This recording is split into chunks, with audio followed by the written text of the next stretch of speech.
आईस्क्रीमच्या काड्या आहेत, रबर आहे आणि आतमध्ये बनवलेला फॅन पण आईस्क्रीमच्या काड्यांचा. जे काय दिसते ते पंखा पाते होते. हा, याच्यामध्ये आता कुठली ऊर्जा आहे? स्थितीज ऊर्जा. जेव्हा मी असं गुंडाळतो त्यावेळी काय होतं? रबराला ताण येतो, बरोबर. म्हणजेच आपण काय करतो, एखादा त्याच्यामध्ये यांत्रिकीकरण करतो, मेकॅनिझम तयार करतो, यांत्रिक ऊर्जा.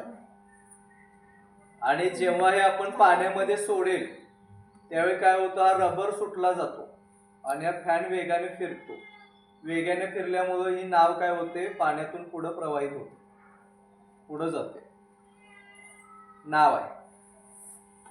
ओके, कळलं याच्यामध्ये काय तत्व आहे? दाब, अजून कुठलं ऊर्जा आणि गती.